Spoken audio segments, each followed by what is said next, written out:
Welcome to this workshop on collaborative risk management using Flowworks. In this workshop, we will discuss how to make collaboration meaningful and the use of Flowworks as a collaborative risk management activity that can be helpful for addressing common mistakes and problems when planning your work on site. To begin with, I am sure that most of you would like to work on a project where everything is so well organized that you can arrive as planned, do your work without any disruption, leave and get paid in full. But despite all the best efforts, there are always going to be issues that disrupt your workflow on site. These issues, which I would refer to as risks, can be identified and managed, but it needs upfront work and collaboration. This would increase the chances for success rather than just hoping for the best. Think, for instance, about how the work by others can affect the smooth delivery of your work on site and how your work can affect other follow-on trades. The reality, though, is that a lot of the problems that happen on site have previously been experienced on other projects. But think of why, although the construction industry is very good at gathering lessons learned information, sometimes the same mistakes are repeated on site. How many times have you had the time to review and reflect on a lessons learned information or ask for feedback on your work? On any given project, there is so much collective experience that can be used to your advantage in identifying and mitigating the common risks that affect your work on site. How can this collective experience be utilized to your own advantages? This requires meaningful collaboration. But what does it mean to collaborate meaningfully? How can you turn collaboration from a concept that is often mentioned and talked about in construction to actions that are meaningful and helpful to you? Meaningful collaboration requires some investment of time, trust, and joined-up conversations that can result in reliable promises for action. But promises can only be reliable if certain ground rules are followed and that there is a structured process for managing conversations. The first ground rule for reliable promising is that parties can say no to a request if this is not possible to achieve. Saying no is delivering bad news as early as possible, which can be good news in the long run. And this must be accepted if we want our systems to become more reliable. Sadly, though, saying no is not always encouraged in the construction industry, where the risk of not doing things can be passed down the supply chain and forms the basis for compensation claims.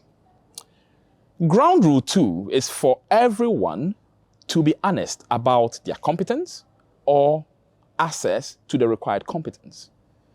It doesn't help anybody if you promise to do something that you are not able to do. In some ways, this is related to being able to say no.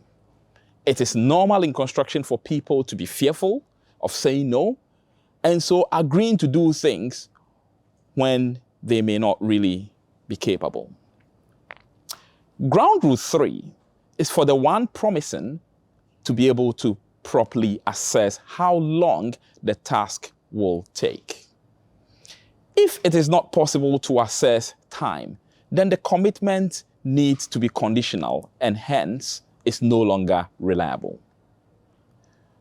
The last ground rule is the requirement for people to take responsibility and not walk away saying it is not my problem.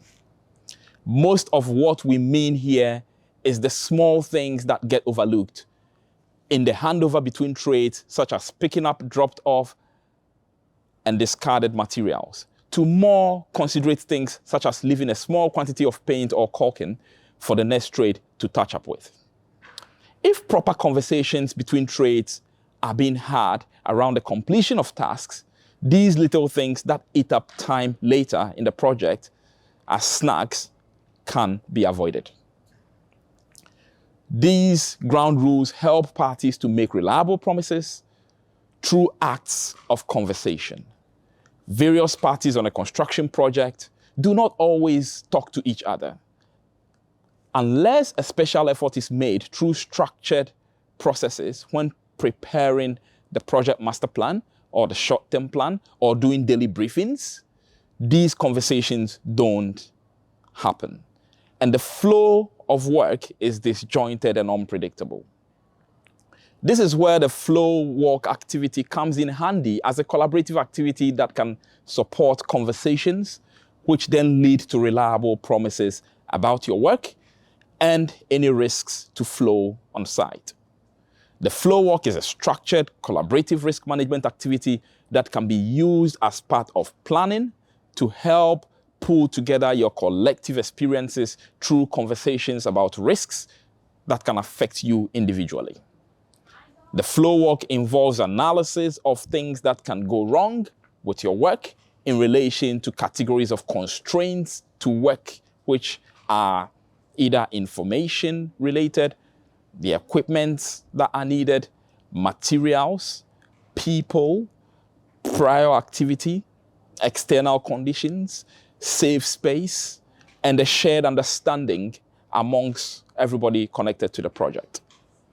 In summary, this flow work activity, if used in accordance with the ground rules for reliable promising, can help you pull together the collective experiences of lessons learned from previous projects and avoid common mistakes and problems.